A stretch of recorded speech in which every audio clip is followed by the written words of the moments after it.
Hello and welcome back to another episode of Chairs and Destes. Today we are joined in studio by the one and only leading man of the burning, Glen Unger. Glen, welcome to the fucking show! Yo! Yeah, rock on! Chairs and Destes! Damn, it's hot in here, it's spicy. I feel like it's very humid, it's very hot in here, like relative humidity. I don't know if you know anything about that, I'm sweating, maybe because of the lights. Relative humidity is that sweat that you develop under your ball bag while you're fucking your cousin. I don't know, can I say that? I don't know, we have to check with JonJon on that. Is that even legal to put out? Yeah. My bad. The sweat you develop under your scrotum while fucking a cousin. No, let's talk about that. Cousin fucking. It's my first... joking, it's not. But we've all got someone back home. A lot of our viewers back home are incestuous. Yeah, can imagine. Brack Pan and so forth. The Brack Panners, the Eden Valers, the Eastleys, the Kempton Parkeners. You guys know who you are. Don't be offended. Yeah. You know. Different strokes for different folks. Yeah, but the same family member. So. Now, Glen, first and foremost, you are the lead singer of The Burning. Yeah. If you had to describe The Burning to a deaf person, what would you say? Sick, I've got it. Okay. And so tell us a bit about the band. You guys do, correct me if I'm wrong, you do more covers of pre-existing songs, or you guys do a lot of your own tracks? Tell me about The Burning. Okay, Burning has just released our first original album. Yeah. So band's been together for like 10 years now. Yeah. It's been me, as I wouldn't call myself a singer, more of a vocalist, because singers actually have talent. So don't take away from yourself. That seems like... No, well look, it's more growly, screamy kind of stuff. But how we started this whole project is we actually did a lot of covers, predominantly like AC/DC, Black Sabbath, that kind of vibes. Yeah. We put our own spin on it, you know what I mean? So we took something old and we made it new, but the new tracks are something completely fresh. The album is called Headed to Hell, coming out this year, Motherfucker. With that, so Headed to Hell there, you can do a little line there and we'll put Headed to Hell in the title. Is there social media for Headed to Hell? Is there a promo? Is there an album, anything we can follow? The album, we just got the album back yesterday, funny enough. So you can follow us on Facebook, okay, Instagram, YouTube, Burning's we're just gonna keep like a popping forest up over fire the on the screen. internet. Okay, sick. Yeah, cool. So when you say you add on your own modern twist, what is it? Is it changing the instruments to tune differently? Are you adding in instruments? Is it like you said, it's the style of singing you're doing? Yeah, what is the key difference? I think it's more of the vocals. The vocals. Yeah, we changed the vocals, so instead of doing like, oh, Ray-Pat, it's more like, oh, Ray-Pat! Okay, it's kind of sick. like that kind of vibe, but we don't do Ray-Pat. You haven't done that? No. And do you guys do any Bee Gees covers? We tried it once, it didn't work very I well. was going to say, because I saw that on the write-up about you on the social media. It's like, Bee Gees, what the fuck were they thinking, first of all? I think they were trying to say beet cheese, as in the chewing gum. Okay. You guys all sit and chew gum and then sing, and then as it falls out, you're going to pick it up and start again. Try and put it in someone's hair, you know. Yeah. You guys like that. Staying alive. Exactly. Staying alive. I like it. Where have we seen you guys play before? What kind of festivals, rock concerts, clubs, pubs? Where do we watch you guys jam? Look, we do at the Fireman's Tavern. Yes. In Morderfontein. So Morderfontein? Morderfontein. Yeah. So we do a lot of outdoor stuff, because our gear, if we do a full show, it's like 8 tons of gear that we've got to take along to go do a show. Fucking hell. So we can't pull into a pub with 8 tons of gear. That's just, customers are going to freak out. And so at Fireman's Tavern, I mean, that's what you guys are known for, not exclusively, but like there's a lot about you on there, and you guys go out and you tear the place a new one. Tear it. You set a jungle gym on fire. Is that fair to say? Pretty much. I don't want any kids watching the show to be offended. It's not a jungle gym you guys are using at school, so just calm your tits, please. Sure. How does that work?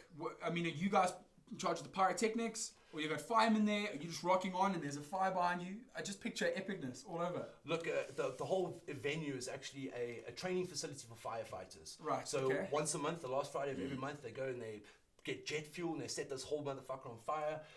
And they pull in there and they literally set this whole thing. It's the biggest fire that your eyeballs will ever see. Wow. And we saw this thing. We were like, dude, we got to make this campaign called #MakeTheFireBigger. And that's how The Burning, the Fireman's Tavern, and we just got all this elements together to make the fire bigger. So #MakeTheFireBigger is exclusively around that event only. Indeed. It's not like you're going to multiple other events and starting fires and burning things down. Look, like some crazy people. No. Well, there's laws against burning people, unfortunately. But what? Yeah. I mean, can we fact check him there? Apparently you can't burn people. You just can't. My producer JonJon, he's just gonna look on that. You can't burn your mother-in-law. Yeah. There must be an exception. The whole theme was, it's actually a funny story. The whole theme was about the fire that's inside of all of us, right? So it's that burning desire to achieve something and just be greater. So we came up with the initiative of this #MakeTheFireBigger. 2 days later, after we had like big meetings about let's make this campaign happen, they started burning Joburg down. So I think they kind of took this thing a little bit literally, you know. Oh, it's quite recently after all the shit that happened like 2-3 weeks ago. Exactly. 4 weeks ago. Yeah. Exactly. So Glenn, as you were saying, with the burning as well, you guys started it, you got a lot of momentum and started picking up nicely, but then with the controversy that's happening in the country right now, you had to kind of dull it down. Look, it wasn't even about the controversy that was going on in the country. It was about Mother Nature, man. Okay. You know, there's a Mother Nature, man. Mother Nature, you know, like all hippie and stuff. Because there's like this little Swedish girl somewhere overseas. Greta Thunberg from Scandinavia. We had to stop our shit, or she's gonna like jump on our balls. You know what I mean? No. We can't let that happen. I don't think your fire was nearly as big as the one that was in the Amazon. So I mean, I'm pretty sure attention is still on that right now. I think they're gonna blame that whole fire on our campaign. Yeah, they'll be like, you know what I mean? your guys' campaign was so lit, it started burning all the way to the Amazon. To the Amazon, and you guys get shut on. Damn. What happens after fires? Is there fires stopped forever and ever? Amen. No, not at all. We're gonna go digital with the flames now. Oh, you're gonna go digital with the flames. We're gonna go digital. Okay. Yeah, it makes sense. How does it work? Maybe just for the viewers back home. I understand. Yeah. What you do is go to www. Too many W's, I think. No, it has to be 5 W's. 5 W's. Theflame.co.za, and you're gonna see a digital fire. Okay, you can just upload it or download it there. You can't brown it, you can't do shit with it. Just digital. look at it. Just digital. That's stunning. I like it. That's cool, what I eh? admire about you guys. I've been saying it for years. Watch them. These guys know what the fuck they're talking about. BenRock Festival. Yes. Another one of your puppies. Another one of your children that you breastfed from a young age, because you're a female, fully matured into a festival. Yep. Tell us a bit about that. How did it start? And what is your involvement on that? Look, BenRock was actually the brainchild of Justin Robb, who plays for a band called Monkey Finger. Justin Robb, do you want to give a shout out to him in that camera? Do you have social media? Justin Robb. Social media. Justin Robb. Justin Robb. And Stephen Kay, who's the guitarist for our band. And they were sitting at a pub, they're having a few beers, and they're like, yo, dude, you know what? The local music scene is actually lacking quite substantially with local artists. We should try and get the guys together and put like a little festival together. Right. So we took all the local bands and we were like, right, let's start off with like 3-4 bands. We started off, and that's like maybe 5 years ago. Put our first BenRock together, and the next minute the momentum just started going. Our last one I think we did last year was the Halloween show we did in Benoni, because the whole thing with BenRock is it's Benoni rocks. You see, yes. It's just we've got all the local Benoni bands. So it's always backing from a Benoni point of view. Yeah, it's just local. Those guys. So who are some of the bands that may have been there, maybe as well? Because I'm a bit unfamiliar with the Benoni. Oh, really? Yeah. Do you live under a rock? In Edenvale, yeah. So well, I do. That explains everything. Yeah, it's a different rock to the Benoni rock, but it's still a rock. Yeah. I'm gonna get under my rock, come to Benoni, and come under the rock, and then I'm sorted. Yeah. So makes sense. Yeah. Makes sense. Obviously, so the burning is normally part of that whole thing. Monkey Finger, who's been jamming for years. Yeah, no Monkey Finger. Shit, okay. Kings of Improv, prog band, or next level kind of guys. Hectic, these are awesome, and I'm gonna put links to these guys in there. Hopefully they're Damn mine. right. Man. That sounds amazing. I need You guys the better people thank back me for home. this shit afterwards. No more JB, no more Cyndi Lauper, no more Bee Gees. Like this is the real shit. This is the shit you guys want to fuck with. Oh shit, man, fuck. Yeah. And who else? I mean, that's enough examples. I don't want to test you because No, like sure. this.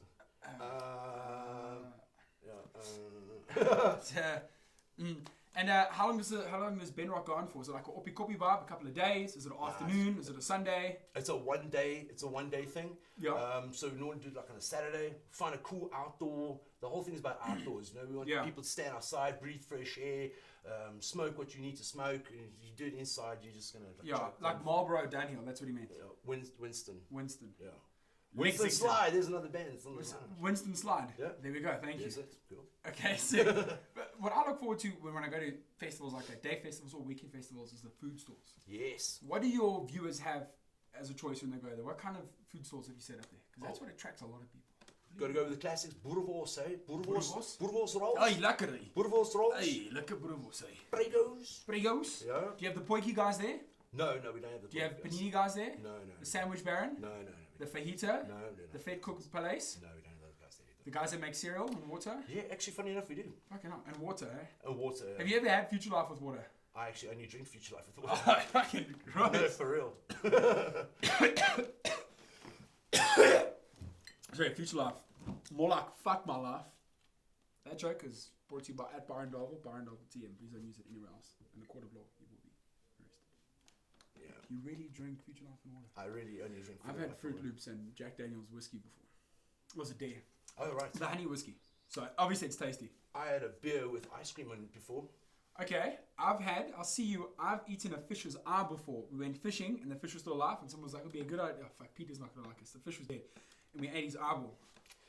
You're gonna like my wife. She's done that as well. Her dad's like an SA fisherman.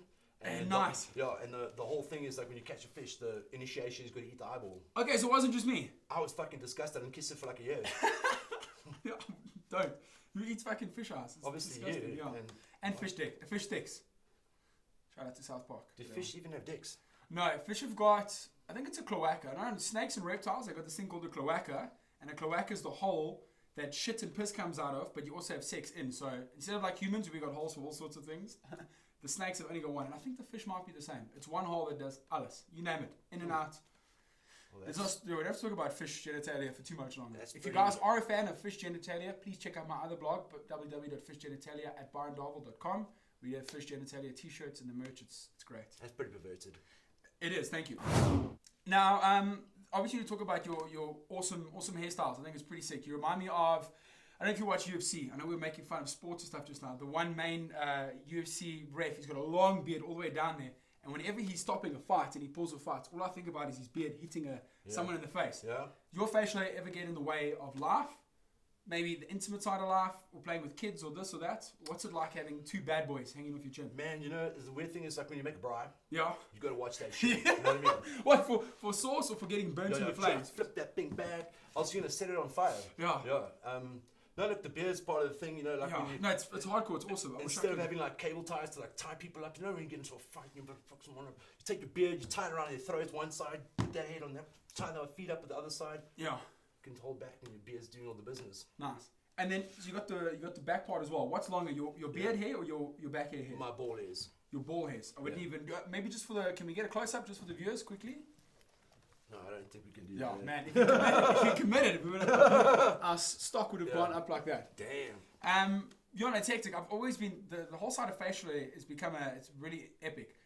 Beards have always been cool, any way, shape, or form. I think facial hair has always been cool. You know, the porno moustaches is probably the only one we make fun of. Yeah. But in the last couple of years, there's been this trend, especially on social media, and I know you hang out on Facebook a bit, so you must have seen it, is the filth behind beards. Yeah. So one stage, I had a bit of a bushy beard, and people be like, you find fecal matter, you find pieces of this, you find fish eyeballs, blah, blah, blah. Sure. And everyone had this thing again, stop growing beards, because it's unsanitary. What are your views on that? Is it a fuck it kind of thing? Well, first of all, if you find any fecal matter in your beard, then obviously it comes back to that giving yourself a blowjob kind of thing. Yeah. Stop having sex with strangers in bus stations. But damn right. Well, obviously you're putting your faces in all those shitty areas, I suppose. Eh? Yeah. No, look, dude, it's you're looking after your face hair like you're looking after your head hair. I don't have too much of that, but yeah, you got to wash it and look after it and groom it and stuff like that. So and brush it 100 times. Listen, we can do a test on my face hair now and we can see what comes up. I'm sure it's going to be like mostly tequila and stuff. That's just good things. Tequila, whatever was in your environment last night. I don't know, it's pretty cool now. Yeah, you don't look too hung. I know you said you had a rough one. You actually look like crystal clear. You look like fine to go. Sweet. Fuck, you look like I'd let you look after kids. That's how sharp it looks. Damn, that's the first time I've ever heard that one. That's a compliment. Damn. Now, you're a bit of a scary movie enthusiast. Is that fair to say? A horror movie, a thriller movie? What gets your shit going? The horror gore genre. There ain't any more good horror movies like there used to be back in the day. Yeah, it stopped. Yeah, there's some new stuff that's coming out. It's pretty. Some of the guys that sneak under the radar. You're not going to go to the cinema and see the movie once. It's got to sneak out on Netflix or on some dodgy website. Bit of a bootleg. Bit of a movie 123 at yahoo.com. Yeah. So top three hectic movies of all time. Horror movies. The original Exorcist. Oh my god. The original Texas Chainsaw Massacre. Yes. And obviously anything from Friday the 13th. I mean, Jason is God. Yeah. So you got quite the collection of Friday the 13th. Yeah. You got that in DVD? DVD. You have that on VHS? Betamax. Betamax. Yeah. Wow, do you even know what Betamax? No. Please tell me the stories of Betamax. I've never heard about it. Well, it's like VHS, but a lot smaller. That is archaic. Yeah. Wow, that's epic. And then do you have digital copies of them as well? No. So if you're like a diehard fan, I've got your copies in all sorts of formats, analog and digital. Like 8mm reels. Yo. Yeah, but that's like some of the... What is it about you that attracts... What is it about the horror and thriller movies that attracts you to it? Are you not scared of monsters? Are you attracted to violence? Is it blood? What is like the creepy factor that maybe draws you in? Look, I think growing up, I always wanted to get into special effects and the gore side and fake blood and the prosthetics that they put onto the guys. And I think that's actually what got me hooked into this whole thing. So instead of getting frightened by these horror movies, I checked them out. I'm like, damn, that's a cool idea. Yeah. His head exploded. That's so even growing up as a kid, you'd watch them and it wouldn't think you'd be like more captivated than I'm going to shit myself in the bed now. Yeah, exactly. So you're never a problem child wedding beds and things like that? Well, not according to my therapist. Now as an adult, you like urinate on people as well. But we said we wouldn't talk about that. No. But I do have a cool chainsaw collection. A real life chainsaw collection? Yeah. That starts in everything? No. So what do you mean? Like a prop? Yeah. Well, it's not actually my chainsaws either. Okay. And it's not even you. Wait a minute. That was my cousin. Yeah. He was in Napalm Springs. Sorry. Have you heard from him lately? Your cousin? No. Your cousin? No. You better check that up. Did you kill him? No. Okay. I'll check in on that. Thank you. Having a sip of your water. Cheers, Roll. That's Benoni tap water. It's that colour. Yep. Welcome. Comes out that colour too. Comes out that colour too as well. Glenn, listen, it's been absolutely disgusting having you on today. I'm quite scared myself as well. If anything, if we have at least 12 people that unsubscribe from today's video, we're winning. So before we let you go, obviously that's your camera. A shout out, your social media handles. What have we not covered before? You're more than welcome to put it in there so we can get your shit out there to the big wide world. Where is it? Go check out www.theburning.co.za or catch our Facebook page and Instagram. And then when's your next anything? When's your next performance? Is there anything this year that folks can find you on so we can put it up on the page? What we're actually going to try and do is going to be something quite unique actually, because Halloween, horror, we actually got a strange concept because we're going to do a BenRock, but we're going to use the burning and monkey finger. We're going to put it in a location that no one's going to know about, and we're going to live stream that motherfucker. So it's going to be really like the first Benoni live stream metal Halloween festival. Holy shit. So you guys have got a couple of weeks to plan that, eh? October's around the corner. Halloween's around the corner. Have you started already? Absolutely, yeah. Last thing I wanted to ask you, it's unrelated. You know Keith as well, obviously. Keith spoke about the Cannabis Cup. Are you guys involved in that? Do you see the burning maybe going there and shredding a few? It'd be nice to see you there. It'd be epic. No, we didn't get the invites. Oh. Smoke all there. If Keith McKay is watching this video, you're in big shit. Cool. Thank you, Glenn. As a tradition here, we always make sure we hear about cards. Oh, cool. Thanks for being on the show today. Awesome, man. Any sign-off message to the big man camera? Something you've always wanted to say, but you've never had the chance to say it. What would it be? No. I love you guys very much. Don't unsubscribe to this channel because it's really good. Yeah, that was a joke. Thank you, guys. Tune in next week and enjoy your evening. And go to bed at 11 o'clock because it's a fucking school night. For crying out loud. Out loud. Out loud! JonJon distance! Relative humidity is. No. It's the sweat that you develop under your ball sack while you're fucking your cousin. And that's my cue. Woo! This is going to be a great show. Fuck, that was good. Do you mind talking about that again? We are rolling on that. We were rolling on it, so it's fine. That'll be in the credits. Yeah, okay. No, that's what it's there for anyways. In our post-scene credits.